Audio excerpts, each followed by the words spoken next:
Bueno, estamos en la segunda parte del apartado 3.4. Esta parte va a ser quizás un poquito más técnica que la anterior.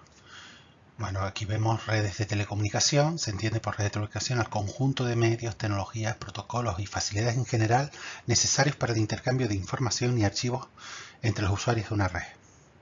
O sea, vamos a compartir información, recursos, servicios, acceso a internet, correo electrónico, chat, juegos. ¿Y cómo puede ser? A través de redes públicas o redes privadas. La red pública, ya tenemos ahí lo que es internet básicamente. Una red pública se define como una red que puede acceder cualquier persona. Es una red de ordenadores interconectados capaz de compartir información y que permite comunicar a usuarios sin importar su ubicación geográfica. Piensen que estamos hablando. El concepto realmente, si lo pensamos, el internet que usamos todos los días. Red privada. Una red privada se definiría como una red que puede usarla solo algunas personas y que están configuradas con clave de acceso personal. O simplemente no tiene que estar configurada en sí mismo con clave de acceso personal, porque una red privada en su casa, porque sus casas, cuando ustedes conectan varios ordenadores y dispositivos a un router, ya tienen una red privada. El router es lo que permite el acceso a la red pública. ¿De acuerdo? No implica solamente una clave de acceso personal. Pero claro, una red privada, ¿qué podemos considerarlo? Pues la intranet básicamente y también la extranet. Porque es verdad que la extranet está, digamos, normalmente está en la parte pública de una red pública, pero solamente podemos acceder a ellas mediante, aquí sí, con una clave de acceso personal o determinadas tecnologías como las VPN, que ya hemos comentado. Clasificaciones de las redes. Bueno, hemos hablado que hay muchas. Tenemos las WAN, las MAN, las LAN, bueno, redes Wi-Fi, la versión White WAN, White MAN, White LAN. O sea, tenemos muchísimas clasificaciones. Tenemos incluso la SAN, la de almacenamiento de datos. Y la SPAN, que es redes de acceso personal. Bueno, pues las WAN normalmente conectan a países y continentes, una gran velocidad de transmisión, útil para grandes empresas, telefónicas, etcétera, etcétera. Son las grandes redes. O sea, aquellas que alimentan, bajo las que se soporta normalmente muchas veces Internet. Una telefónica, una red de telefónica, una red de cualquier gran compañía. Incluso si algunas veces nos fijamos, y ustedes ven sus routers, si tienen sobre todo puntos neutros, verán que uno de los puntos de una de las conexiones de red pone WAN. WAN 1 o WAN 0 o incluso WAN 1 y WAN 2. En teoría es para permitir el acceso a esas grandes redes. Bueno, en esos routers. MAN son redes de tamaño intermedio metropolitanas. O sea, son redes como hemos dicho en el anterior vídeo, que están centradas en lo que es ciudades, pueblos.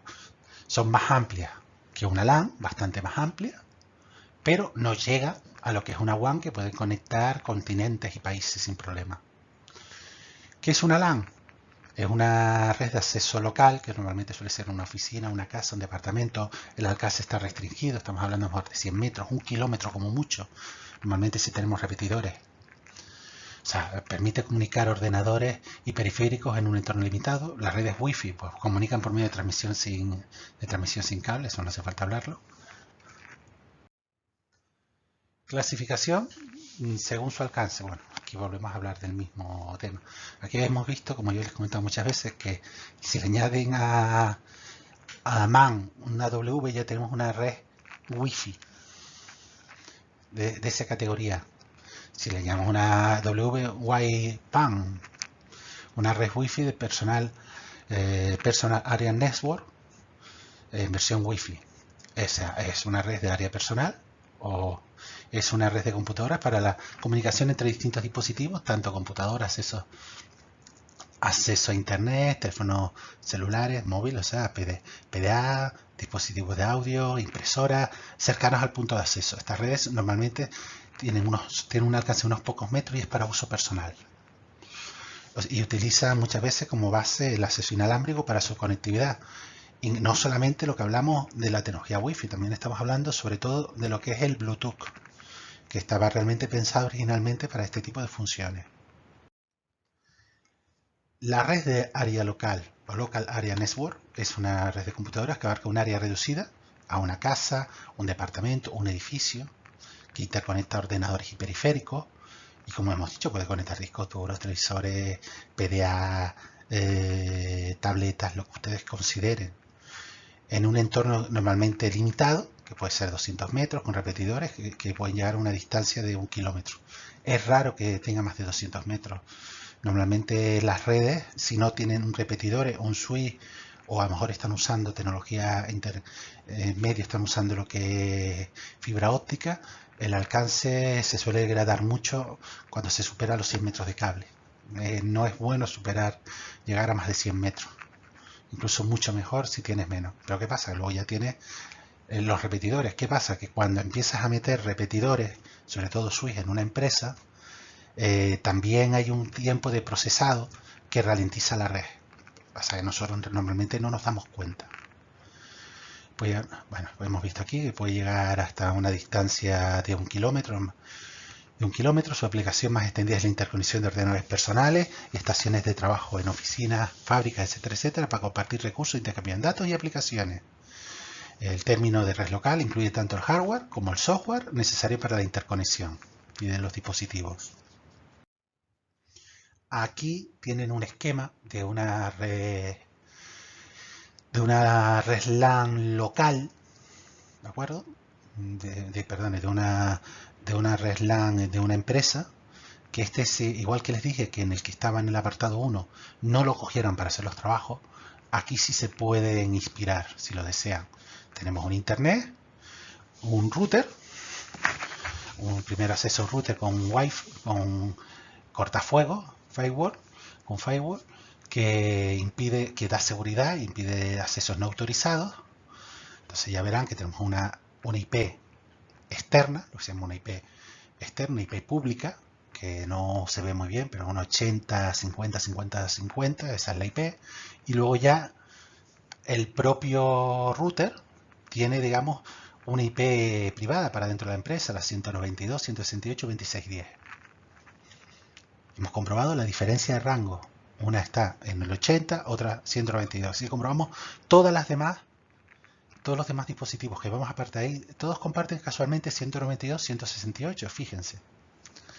Bueno, en este caso, esta es práctica, pero esta es muy buena para sus trabajos, porque por ejemplo incluye una zona DMS, que realmente normalmente se entiende como una zona desmilitarizada. Eso, una zona desmilitarizada. Básicamente es que el router desvía ciertas conexiones, determinadas conexiones que se hacen desde internet, que normalmente suelen ser puertos. Digamos que tú tienes una IP, pero luego esa IP, digamos que tú puedes acceder por muchos canales, que normalmente es un puerto. Entonces tú puedes destinar parte de esos puertos o bien incluso partes de IP, segmentar la red de tal manera que van a ir a un lugar donde se va a poder acceder desde internet, que normalmente será pues acceder a lo que es permitir acceso a un extranet, permitir un servidor, como aquí pone, un servidor de FTP, que nos permita compartir datos con el exterior. Entonces esa red no puede tener esa parte de la red que está separada por esa zona desmilitarizada, no puede tener las mismas medidas de seguridad porque no podemos bloquear los accesos externos. Entonces, digamos que lo que hace ese router es intentar separar el tráfico y mandar esas demandas que vienen de internet a esa zona específicamente, que además nosotros desde dentro de nuestra propia empresa podremos acceder también a él. Luego tendremos un router intermedio que nos lleva a un switch. ¿Qué es un switch o conmutador? Pues un aparato que nos permite compartir, digamos,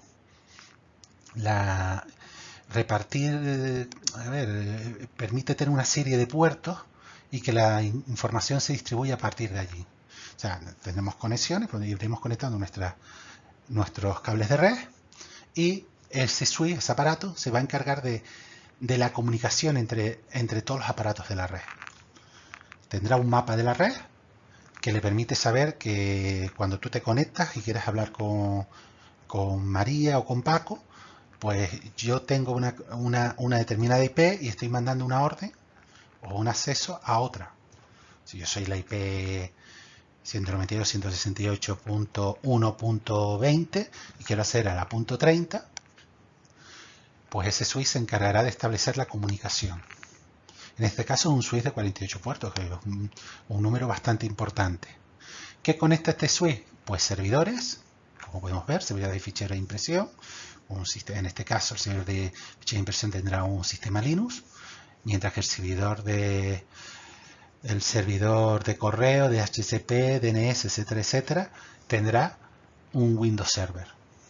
Pero también nos permite, este propio switch nos permite también interconectar los distintos portátiles de la empresa, las impresoras de red, los discos duros de red, los SAN, etcétera, etcétera. Y en el caso, les digo para sus trabajos, que ustedes quieran poner Wi-Fi en su empresa, ¿qué van a poner?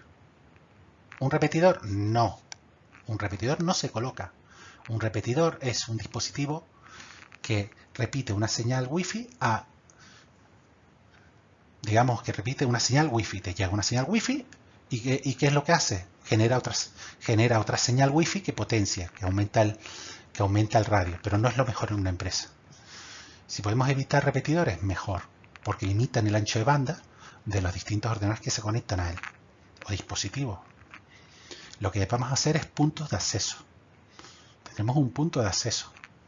O sea, llegará desde este switch, desde ese router, a través de un cable de red, que llegará al punto de acceso, y el punto de acceso lo que hará es convertir esa señal en Wi-Fi. Bueno, más o menos yo creo que se ha explicado. Si hay alguna duda, no duden en preguntarme a mí o al profesor Manuel de la Rosa. La red de área metropolitana es una red de alta velocidad que da cobertura a una área geográfica extensa, como normalmente solemos decir, pues una ciudad, una zona metropolitana, generalmente pueblos, y para ello usan normalmente actualmente lo que es la fibra óptica mayormente. Este tipo de red es una versión más grande de lo que es una LAN y interconecta LAN también, permite interconectar LAN, y que normalmente se basa en una tecnología similar a esta. Las redes LAN también se aplican en organizaciones, en grupos de oficinas corporativas cercanas a una ciudad, etcétera, etcétera. Y por tanto, pueden ser públicas o privadas. La WAN, o red de área amplia, es un tipo de red de computadoras capaz de cubrir distancias desde 100 o hasta 1000 kilómetros o más. No hay que pensar en ese rango, dando el servicio a un país o a un continente.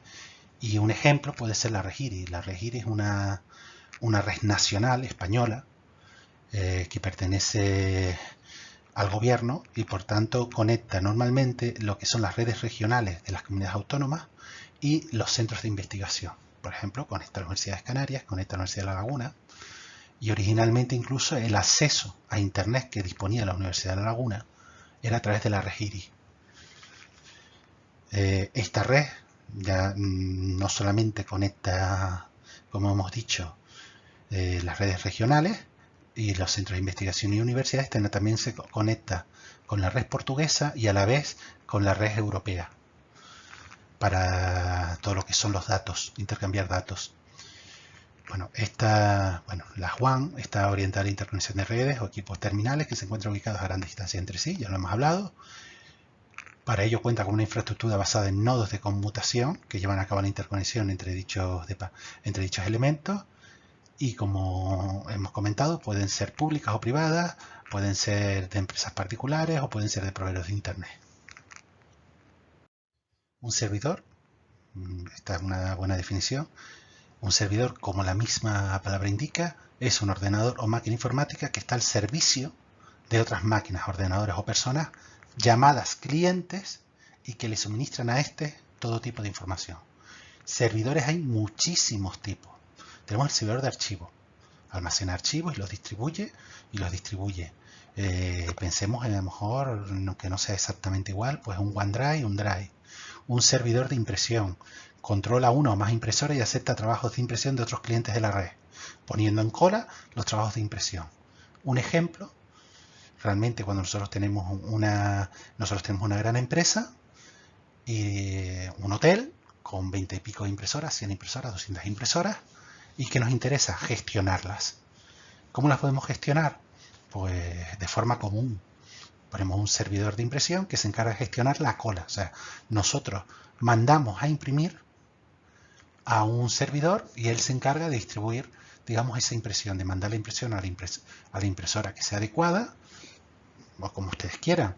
Por ejemplo, la Universidad de La Laguna está usando un servidor de impresión para imprimir para lo que es el profesorado y el personal.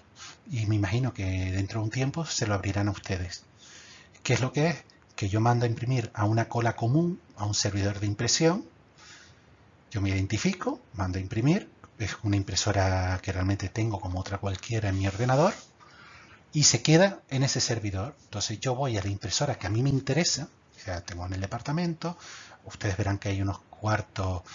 Muchas veces muchos profesores se meten en cuartos que están al lado de los ascensores. Pues normalmente esos cuartos lo que tienen son impresoras. Voy con mi carnet estudiante. Digo mi carnet estudiante, no, mi carnet... bueno, sí, realmente son iguales. El carnet de estudiante como el carnet mío de profesor son iguales. Pues con mi carnet lo pongo en la impresora o tecleo mi PIN y lo que hace en ese momento la impresora es conectarse con el servidor de impresión y imprime todo lo que yo he mandado. Bueno, eso es una función muy interesante de las empresas. Incluso las mismas impresoras que funcionan en red muchas veces ya vienen equipados con sus propios servidores de impresión. Servidor de correo. Almacena, envía, recibe, enruta y realiza otras operaciones relacionadas con el correo electrónico para los clientes de la red. Los servidores los podemos tener en nuestra propia empresa, nuestra propia red, o normalmente lo que se suele usar es tenerlos externos. Cada vez se usan más, ya han visto, los servicios de Gmail, de Office 365 que te permiten tener correos electrónicos. Pero nosotros podemos tener nuestro propio servidor de correo en nuestra empresa como si queremos en nuestra casa. Servidor de fax. Almacena, envía, recibe, enruta y realiza otras funciones necesarias para la transmisión, la recepción y la distribución apropiada de los faxes. Todavía el fax se sigue usando y permite digitalizar. Es una herramienta muy útil. ¿Por qué? Porque sustituimos lo que es la máquina física del fax, aunque realmente en muchos casos sí se usa, porque al final necesitamos enviar datos de esos faxes.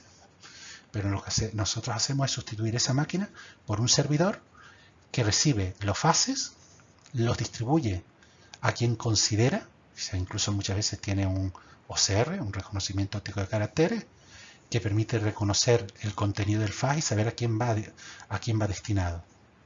Pero también lo hace a la inversa. Ustedes están en su despacho, en su oficina, en su mesa, en su escritorio, con su ordenador, necesitan enviar un fax. Es verdad que cada vez se usa menos. Pero necesitan enviar un fax a un cliente, a una empresa, a una administración. Antes tenían que realizar el fax, imprimirlo en una impresora, bajarlo a donde estuviera el fax, que normalmente solía ser una recepción, una parte administrativa, un secretario o secretaria, que tenía que enviarles el fax. No se lo iba a enviar sobre la marcha, porque a lo mejor tenía trabajo. Y cuando enviabas el fax, luego tenías lo que era la confirmación, una hoja que te salía con tu confirmación.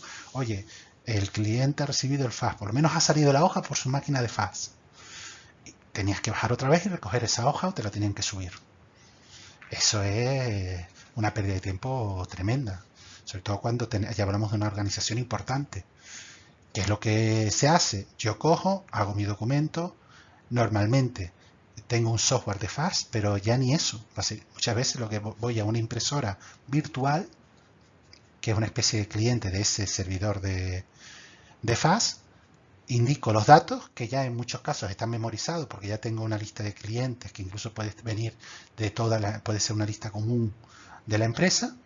O sea, yo indico el cliente que quiero, el asunto, poco más, envío. El servidor se encarga de enviar ese fax y de comunicarme a mí que ese fax se ha sido recibido. Bueno, el servidor de telefonía realiza funciones relacionadas con la telefonía, como el contador automático, sistema interactivo para la respuesta de la voz, almacenando los mensajes de voz, encaminando las llamadas. Bueno, esto ha cambiado muchísimo en las empresas en los últimos años. Antes, normalmente, o bien se tenía un par de líneas telefónicas que contratabas a Movistar porque era el proveedor principal, o bien montabas una centralita en tu propia empresa. Una centralita que te llevaban tus líneas de teléfono a lo que es la centralita, y si tú programabas la centralita, pues tenías, digamos, una red interna de teléfonos que podían conectar con el exterior. Esto actualmente cada vez se lleva menos, principalmente porque tenemos las centralitas, digamos, virtuales. Quiero decirte, tú realmente los teléfonos que actualmente te están viniendo muchas veces son teléfonos móviles realmente. Es un teléfono, aunque parezca un fijo, tiene conectada una tarjeta SIM, de tal manera que conecta directamente con el proveedor como si fuera un teléfono normal, único que tiene una tarificación especial. Tú puedes ir a una página web y programar el comportamiento de esos teléfonos, los mensajes, etcétera, etcétera. Eso por un lado. También tiene lo que es la voz IP, que es un servidor donde todos los teléfonos van conectados a través de tu red interna, intranet, pueden tener incluso acceso a internet sin ningún problema. Y podemos, sin necesidad de usar un proveedor de teléfonos, proveedor telefónico, un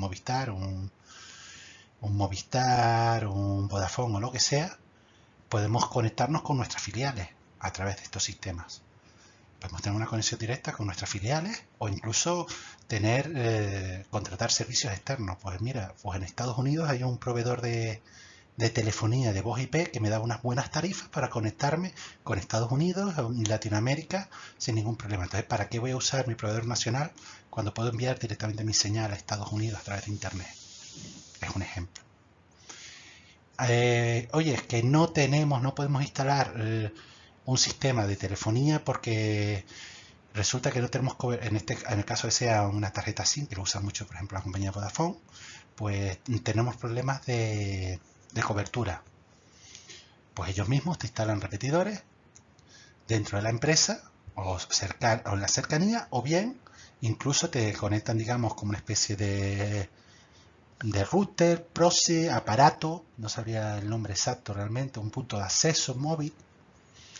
Te conectan a un punto donde tú realmente es una antena que tú tienes interna en la empresa, que puede ser el sótano donde no hay cobertura, y a través de internet, el cable de red que va conectado al router, sale esa señal al proveedor. Hay muchas opciones.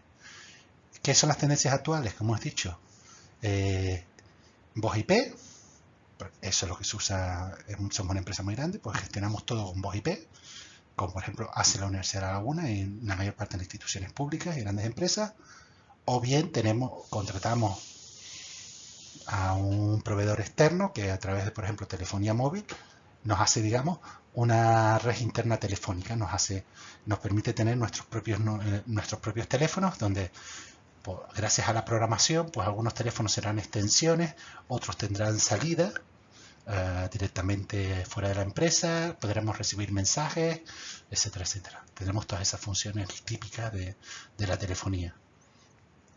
Un servidor proxy es un concepto quizás un poco más complicado de explicar. Como hemos visto aquí, como pone aquí, realiza un tipo de funciones a nombre de otros clientes en la red para aumentar el funcionamiento de ciertas operaciones y depositar documentos u otros datos que se soliciten muy frecuentemente. También sirve de seguridad como un firewall. Permite administrar el acceso a Internet en una red de computadoras, permitiendo o negando el acceso a diferentes sitios web. La definición está muy farragosa, pero es que es complicado encontrar una buena definición, realmente. Un proxy realmente es como si fuera, pensemos que es como si fuera un intermediario. Un servidor que es como un intermediario. Tenemos un cliente y un servidor al que vamos, o un servidor o Internet mismo. Y nos sirve como intermediario. ¿Qué nos hace este intermediario? Depende de dónde esté. Por ejemplo, si usted es una empresa, una gran empresa, es normal que instalen un servidor proxy. ¿Por qué? Porque permite dos cosas. Dos cosas, podríamos decirlo. Controlar la navegación y el acceso a Internet. ¿Sí? Oye, no todos los empleados pueden entrar a Internet libremente, en cualquier momento. A nosotros nos interesa saber, primero, qué empleados tienen que entrar o no tienen que entrar, qué servicios pueden usar o no pueden usar, y por eso nos permite, digamos, mediante contraseñas, usuarios, tarjetas de identificación, el sistema que ustedes vean, o la IP misma del ordenador, si tenemos una IP fija o un usuario de internet para acceder a una sesión, pues esa sesión se enviaría al servidor proxy y autorizaría la entrada o no en internet de esos usuarios, de recibir correo electrónico, acceder a servicios. Además de controlar, digamos, ese acceso, también nos permite controlar lo que se navega. ¿Qué quiere decir? A nosotros puede ser que haya empleados, como hemos dicho, que tienen que entrar, otros que no. Pero es que nos interesa saber qué están haciendo. Oye, están entrando directamente, el usuario está entrando en un programa que está en la nube. Perfecto, lo dejamos. Pero es que no, ese usuario está entrando a Facebook. No tiene que entrar a Facebook o a Instagram, porque hacen Instagram en las horas de trabajo. Su trabajo no es ese. Pero yo puede ser, oye, no voy a ser rotundo, voy a dejar un acceso a los empleados de media hora al día a, yo que sé, a su Facebook o a su Instagram. Pues puedo programar que el sistema durante media hora les permita acceder. O sea, hay muchísimas funciones, sobre todo permite lo que es controla el acceso, que navega, genera registros de todo eso.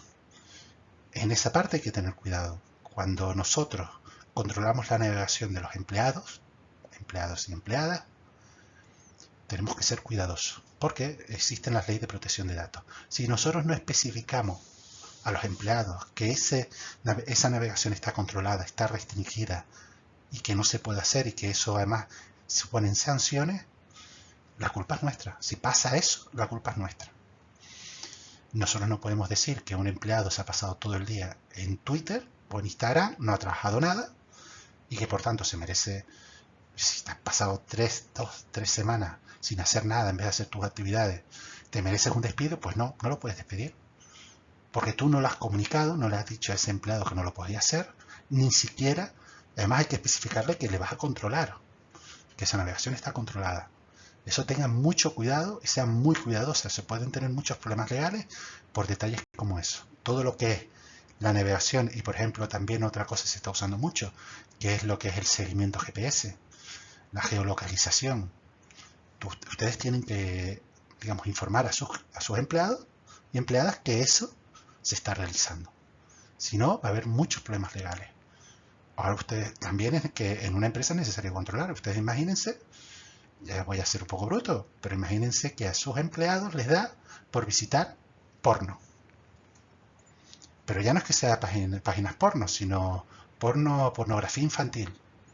La policía detecta un acceso de pornografía infantil en su empresa. Que alguien está mirando pornografía infantil en su empresa. Ustedes necesitan saber quién ha estado en esa página, cuándo ha estado, quién, cuándo y por qué. Bueno, el por qué no, porque es inexplicable, pero bueno. El cuándo y el por qué, porque la policía les puede venir a ustedes y los responsables son ustedes. Y eso estoy incluyendo, pues si ustedes tienen un hotel y de 200 habitaciones, ustedes tienen que controlar todo eso, porque ustedes son responsables. Si alguien accede a páginas ilícitas, como pornografía infantil, en su hotel, los responsables van a ser ustedes. No puede ser, no me pueden decir no, es que entró otro. No, entonces te van a decir, ¿y quién fue? ¿Quién fue? Y ustedes tienen que poder responder. Vale, después de este aviso a navegantes, otra cosa que te permiten los servidores proxy, pues generar cachés. Cachés como una copia de páginas web o de recursos de cualquier cosa que tengamos, que nosotros consultemos en internet.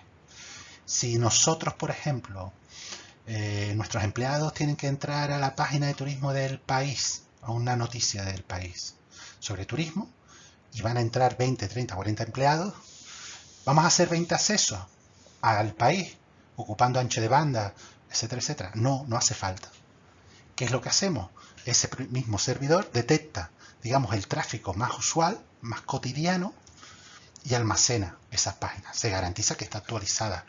Tiene métodos para comprobar que esas páginas estén actualizadas. Entonces, cuando un empleado solicita esa página, lo que va a hacer el servidor proxy es decir, quiere salir fuera, pero es que yo ya la tengo. ¿Para qué voy a salir fuera? Yo mismo se la suministro. por lo cual va a ser mucho más rápido. Voy a ahorrar ancho de banda y va a ser muchísimo más rápido. Eso también puede pasar con sus clientes hoteleros, que quieren ver cualquier cosa, un vídeo de YouTube o lo que sea, un determinado archivo, lo que sea, unas determinadas páginas, pues ya están almacenadas, ustedes ya las tienen almacenadas en ese servidor y el acceso será mucho más rápido.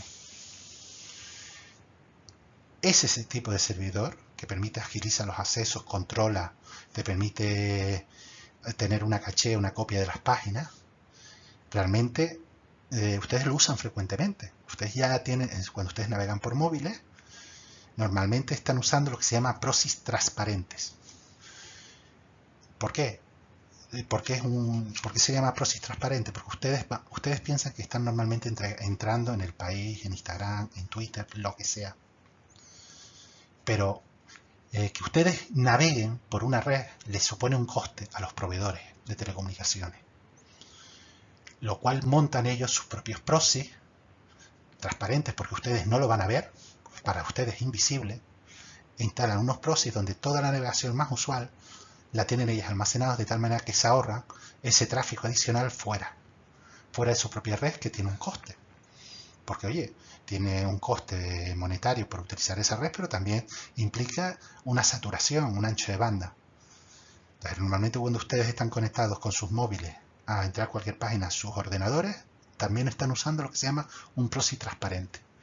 Las páginas más habituales, los recursos más habituales de Internet, están ya almacenados. Estamos hablando incluso de, aunque no se pueda llamar un servidor proxy, a lo mejor Netflix, es que hasta los servidores, las grandes HBO, Netflix y demás, instalan servidores en las redes corporativas. Bueno, no en las redes corporativas, en las redes de los proveedores. De tal manera que no necesitan salir afuera. O sea, Telefónica ya tiene sus servidores de Netflix, de HBO, que están los archivos. No es un ejemplo de servidor proxy, pero bueno, más o menos en el mismo sentido. Ustedes van a visitar una página con Movistar, pues Movistar normalmente tiene almacenada esa página, se la sirve directamente. ¿Qué les permite a ellos? Ahorrar ancho de banda y por otro lado aumentar la respuesta de Internet. Tenemos otros servidores. Servidor web, ¿qué sirve? Páginas web que suelen ir asociados también a bases de datos. Porque ahora las páginas suelen ser lo que se llama dinámicas. Tenemos las páginas normales, que están programadas y ya está, y que no cambian, que estamos hablando normalmente de la web 1.0, y las páginas dinámicas, que ya estamos hablando de web 2.0, 3.0, 4.0. Las páginas dinámicas tienen programación, digamos que tienen acceso a bases de datos. O sea, yo no programo cada página, yo programo una página específica, que es como una especie de plantilla, donde hago llamadas a información de una base de datos. Así es como funcionan sus periódicos y muchísimas páginas. Los FTP, servidores es un protocolo para transferencia de archivos. Ahora ya no se usa mucho, o no se usa tanto, pero era muy eficiente y era muy utilizado. Los servidores IRC tampoco, no sé si alguno usa los canales de IRC, son para tener conversaciones, chats y demás. Ya no suelen ser tan usados, quizás más en lo que es la gente que sigue los juegos online, servidores VPN para realizar conexiones privadas, virtuales, bases de datos, ya lo hemos visto, DNS, que es servidores de dominio que funcionan. Ustedes saben que las DNS son servidores de nombres de dominios, Domain Name System, que lo que hace es, bueno, muy fácil. Cada dispositivo que ustedes conectan a Internet tiene lo que se llama un IP. Está identificada con un IP. Cuando ustedes van a otra página, lo que van es a una IP. Es como si marcaran ustedes imagínense su teléfono móvil que tienen en su mano. Pues señores, cuando ustedes llaman a su madre, a su padre, a su abuelo, a su amigo, amiga, familiar, tienen dos opciones. O marcan su número, realmente, 601 99 88 77. Se lo tendrán que aprender de memoria y así contactan con su padre y su madre. Y así con todas las personas. En Internet es exactamente igual, no cambia nada. Lo que tenemos son las IPs. pero que a la hora de la verdad funcionan de una manera muy similar. Ustedes tienen esa opción. O sea, yo puedo coger, voy al país, quiero conectar al país, pues 80.89.152.13. Ustedes imagínense si yo me tengo que acordar de todas las IPs de todas las páginas. Eso no es práctico. ¿Ustedes qué hacen en su móvil? Van a su agenda.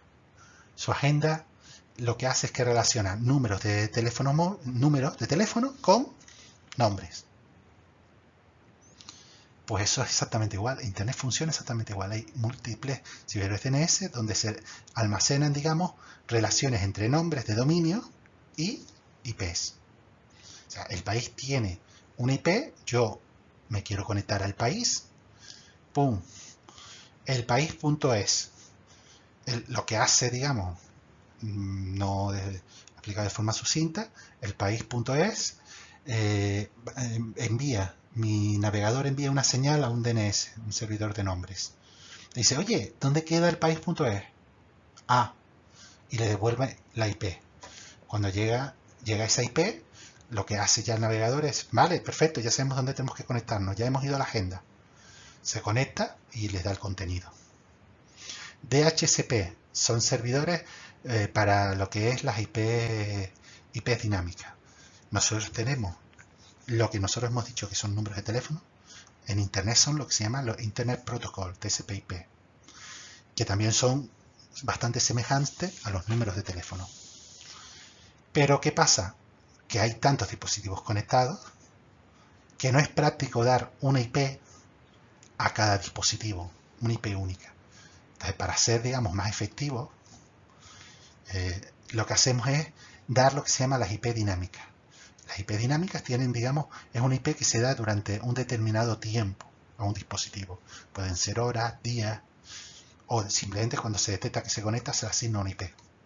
Entonces le asignamos una IP, se deja de conectar durante X tiempo, le quitamos la IP y se la asignamos a otro. Es mucho más productivo. Eso también lo tienen ustedes en sus casas. Sus routers, si ustedes no indican a sus ordenadores una IP fija, normalmente lo que van a asignar son IPs dinámicas, mediante lo que se llama un servidor DHCP, que asigna IPs. Y ustedes si un día van a buscar sus IPs, verán que un día, si ustedes conectan normalmente un teléfono, su ordenador, van a tener la misma IP porque no necesita cambiarla, pero si conectan varios dispositivos, va a estar bailando esa IP. Y eso les permite conectar muchísimos más dispositivos de los que podrían conectar de una manera normal. Bueno, y hay muchos más tipos de servidores. Direccionamiento IP. Ya hemos hablado de lo que es la IP, que es como el número de teléfono. Es un número, realmente lo más semejante, lo más sencilla es explicar que es un número de teléfono, que identifica nuestros dispositivos en lo que es Internet, nuestra intranet, nuestra extranet, etcétera, etcétera. O sea, es un número que identifica de manera lógica y jerárquica a una interfaz de un dispositivo, habitualmente una computadora, que dentro de una red que utiliza el protocolo IP, Internet Protocol. Aquí ya esto lo que hemos dicho no hace falta, pues una parte más técnica, que corresponde al nivel de red o nivel 3 del modelo de referencia OSI. OSI es cómo se estructuran las redes. Entonces, el nivel 3 es la capa de red, pero también tenemos la capa de aplicaciones, la capa de acceso, etcétera, etcétera, la capa de transporte. Esa parte no, ustedes tienen que saber que es un número que identifica de manera lógica y jerárquica a una interfaz de un dispositivo. Está habitualmente una computadora, una impresora, lo que sea, cualquier cosa que vaya conectado a Internet. Dicho número no se debe confundir con la dirección MAC. La dirección MAC es un número propio que corresponde a cada dispositivo. Cuando ustedes cogen su teléfono móvil, tienen lo que se llama un email, que es un número que identifica su teléfono móvil. Si hay algún problema, una cosa es la tarjeta SIM y otra cosa es el email. Se puede deshabilitar su teléfono gracias al email, si se lo roban, por ejemplo. Pues todos los dispositivos, digamos que se conectan, todos los dispositivos, todas las tarjetas o dispositivos de red, tienen lo que se llama una MAP asignada por un fabricante. Es como si fuera algo parecido a un número de serie. No es un número de serie, pero más o menos semejante, que lo identifica de manera única. Bueno, ya hemos hablado de que una IP puede ser estática, o sea, siempre fija, o puede ser dinámica. Bueno, una dirección IP dinámica es una IP asignada mediante un servidor DHCP, como acabamos de explicar, al usuario. La IP que se obtiene tiene una duración máxima determinada. El servidor provee parámetros de configuración específicos para cada cliente que desea participar en la red IP. Es verdad, no se lo había comentado. Es que nosotros no solamente tenemos, cuando ustedes conectan su ordenador, su móvil a su router, no, el servidor de DHCP nos da la IP que nos identifica el dispositivo dentro de nuestra red. Pero también es verdad que nos da otra serie de datos, como puede ser la máscara de red, como puede ser el servidor DNS, los servidores DNS, etcétera, etcétera. Nos da ese tipo de datos. Normalmente lo más importante es eso: dirección IP, máscara de red o subred y los servidores DNS, que en nuestro caso en los routers suele ser el propio router, porque el propio router ya está configurado con su propia DNS, que es la que van a consultar finalmente. Bueno, ¿cómo normalmente nos conectamos? Tenemos normalmente, hemos hablado de las redes inalámbricas a través de ondas electromagnéticas, lo cual vamos a colocar un vídeo específico, pero también tenemos lo que se llama el cableado estructurado. Entonces, el cable coaxial, si ustedes lo ven, ¿qué les recuerda? Al cable de antena de la tele. Pues eso todavía se sigue usando para lo que es internet, sobre todo lo que es las conexiones más antiguas de fibra. Cuando ustedes dicen, no, voy a poner una fibra de Ono, la que ahora es Vodafone, pues usaban fibra óptica, porque esto no es fibra óptica realmente, es cable coaxial. Usaban fibra óptica hasta lo que se llama la última milla. O sea, Ono daba un despliegue de fibra óptica hasta una especie de centralitas que estaban en cada barrio, cada X distancia, y a partir de ahí salían estos cables coaxiales, que eran la última milla o el último kilómetro, que es lo que llegaba a las casas, y todavía sigue llegando a muchas casas. Vale. El cable coaxial es un cable utilizado para transportar señales eléctricas de alta frecuencia que posee dos conductores concéntricos, uno central, llamado positivo vivo, encargado de llevar la información, y otro exterior, que es la malla. Quien haya visto un cable de televisión sabe cómo funciona. Cada vez es menos utilizado, sobre todo porque usa cobre y está propenso a más interferencias. La fibra óptica en ese sentido es mucho mejor. Y además no es tan deseada por aquellos que aman el cobre para venderlo. El cable par trenzado es el cable de red habitual. Lo podemos identificar como el cable de red habitual que usamos todos en nuestras casas. Está formado por hilos que suelen ser de cobre o de aluminio. Estos hilos están trenzados entre sí y para que las propiedades eléctricas sean estables y también para evitar interferencias. Vale. Está formada por un conductor interno, el cual está aislado por una capa de poliuretano coloreado.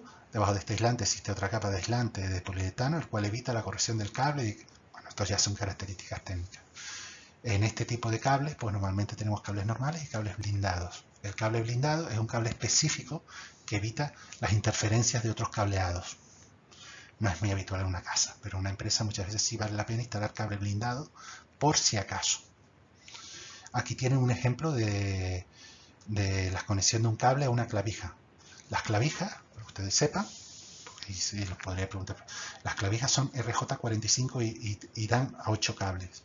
Tienen espacio para 8 cables. Ustedes las han visto, cualquier cable de red. Normalmente tenemos lo que es el cable normal, cable de red normal, y el cable cruzado.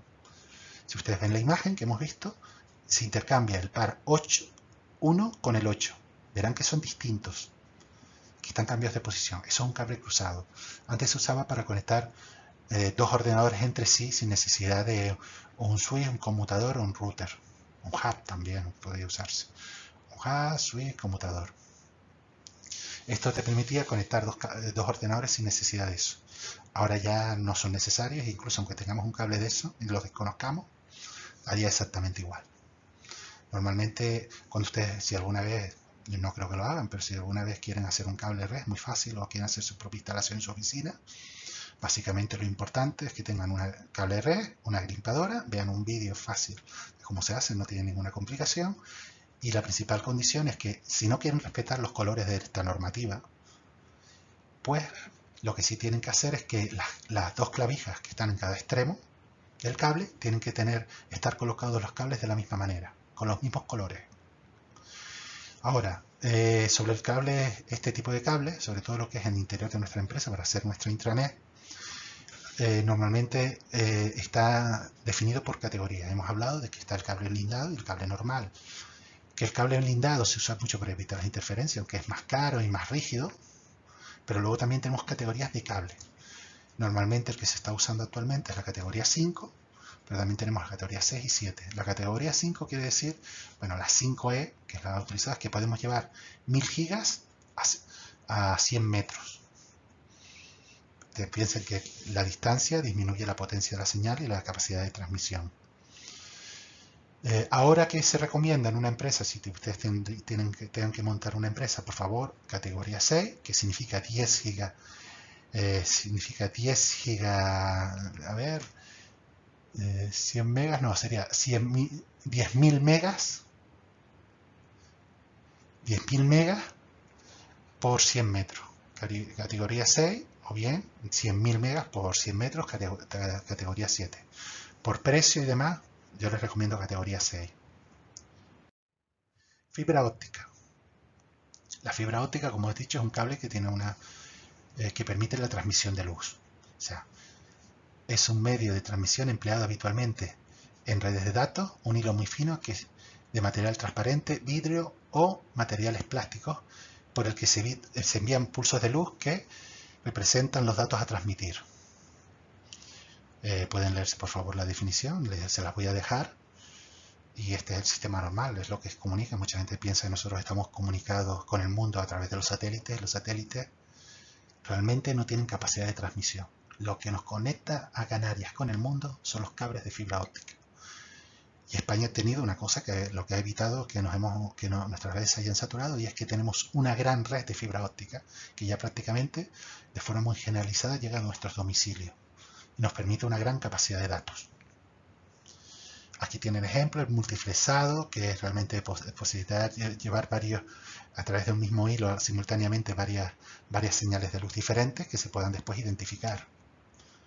Hay muchas tecnologías que nos permiten, la verdad, aumentar la capacidad de transmisión de forma exponencial y que se están continuamente desarrollando. En nuestro caso, los que nos llegan a nuestras casas, si tienen curiosidad, un día lo explicamos. Es mucho más sencillo, no más que un cable que realmente cada cable que sale de la central permite conectar a 64 casas, 54 routers de fibra óptica, 64 creo que era. Pero si ustedes quieren se explica, si no pues lo dejamos. Básicamente sepan lo que es.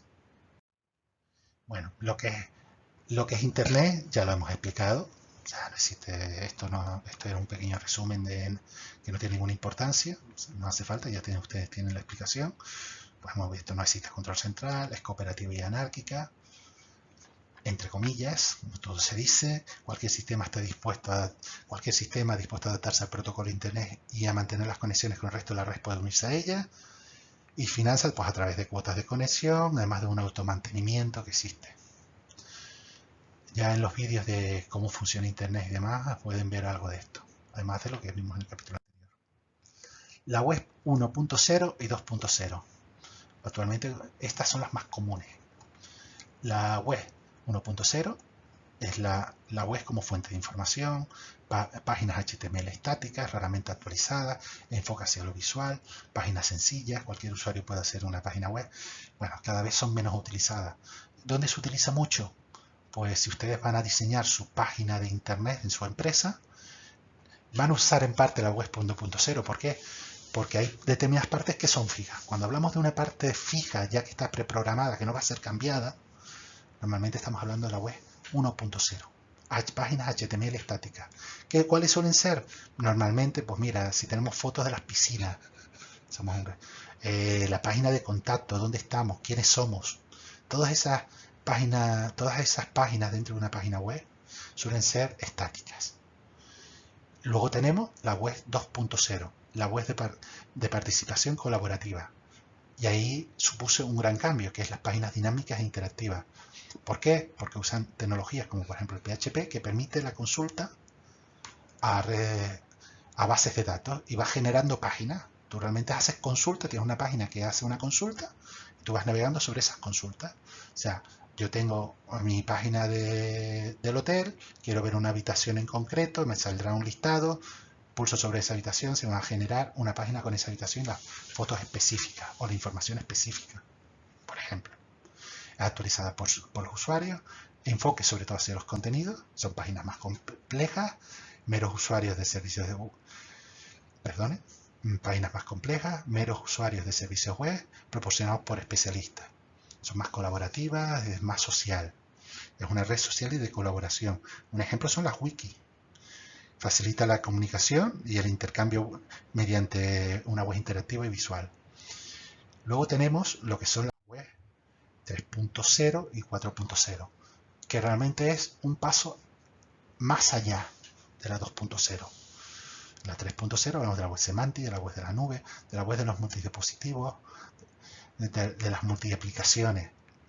Es una web más, bueno, ya les voy a poner el vídeo, es una web más compleja, que usa otro tipo de protocolos que permiten la comunicación hombre-máquina, que una máquina entienda la página web mediante metadatos o otros sistemas.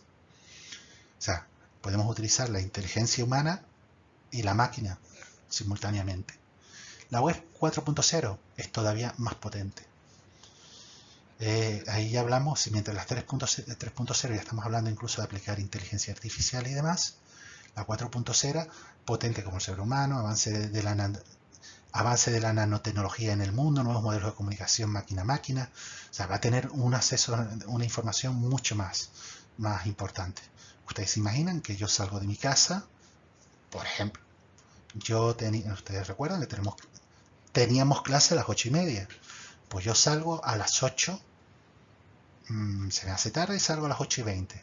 Pues el propio sistema, la propia web 4.0, estas tecnologías permitirán que, por ejemplo, yo envíe un mensaje automático sin yo tener que hacer nada, indicando, porque él ha detectado que voy a ir a coger el tranvía, que el tranvía no va a salir, que voy a llegar tarde, que voy a llegar 10 minutos más tarde. Me voy a retrasar por cualquier cosa. O no salgo tarde, pero directamente el tranvía sí va a salir tarde porque hay algún problema. Pues él va a tener las suficientes características, suficiente inteligencia para poder enviar un mensaje donde le indique a ustedes que voy a llegar tarde, sin yo decirle nada. Es una web que digamos, un sistema que se va a integrar y va a formar parte de nosotros mismos. Es una forma exagerada de decirlo. Pues les quería agradecer haberme estado escuchando. Muchas gracias a todos.